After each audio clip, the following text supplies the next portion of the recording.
Today was the day we knew it was coming. The Browns renegotiated Deshaun Watson's contract. Longtime Browns beat reporter Tony Grossi talking about that restructure.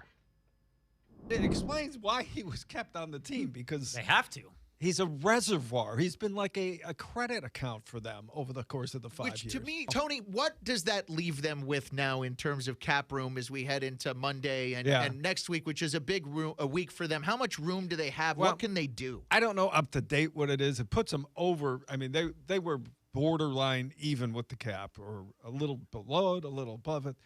So, they still have to do more. They'll probably do the same with Denzel Ward. Yeah. I think I read it. They already did That it. they are. Yeah. They did. Yeah. And there might be another one or two they can do it to gain cap room. So it'll get them close to $40 million of room to be able to spend, and that's just that's not a $40 million contract. That's $40 million this year. Well, here it is.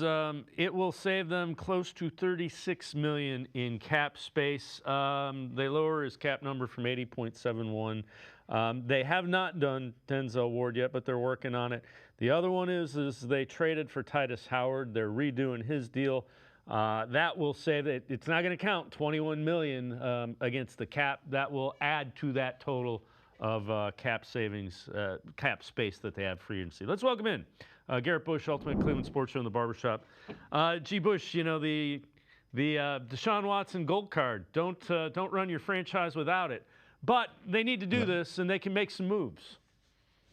Yeah, this is why, when a lot of the people talked about this and this day was always coming, and when people used to talk about, oh man, listen, maybe the Browns just cut bait, do kind of like what the Broncos did with Russell Wilson a couple of years ago. Maybe, they'll figure out a way to get him off the books and just take the hit.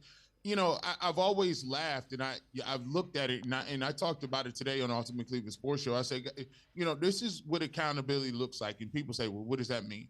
Well, listen, when you made the move for Deshaun Watson and you made an unprecedented move to give him a guaranteed contract, the reality is when that didn't work, you were going to be on the hook for something.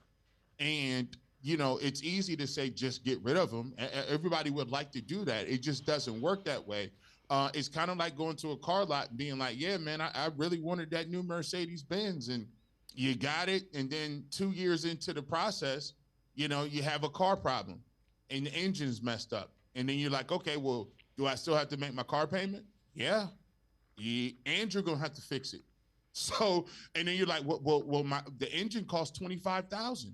Well, listen, you still have to make that car payment. Now, because your car, you have to save up some money to try to get that fixed. But now you got to get something to get to work every day. Is that your only car? So now you got to take some money to go out and put into a stopgap in terms of, let's get a car. Maybe it ain't got a car payment on, but you got to buy here, pay here. You get one of those, and guess what? Those cars, traditionally aren't very dependable. So now you got a car that you're making a payment on that you got to put a $25,000 engine in, and now you still got to maintenance another car. Are your car payments still coming? Yes, they are.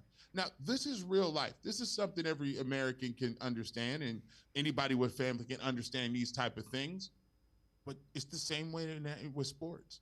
This was always going to be until Deshaun Watson's contract was paid, they were always going to have to figure out a way to continue to field their roster and to get the roster better around his contract. So they kicked the can down the road, and they need that 39, 36, whatever money that is to make the roster better. And then I guess the used car, the cheaper option is, hey, you have Shedeur Sanders, right? You kind of squint and be like, but, did he play all that well? Did he? Well, listen, the only way that's your car, you got to get to work.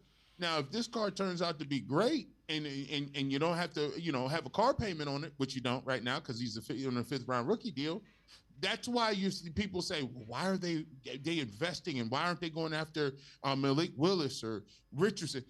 This is what it was always going to be. This analogy plays, it stays packed. Deshaun Watson is your backup plan. You can't move him, and hopefully you just wait it out till the contract is over and you see what you can do to get him to be a backup or whatever the case may be. But he was always going to be on the roster.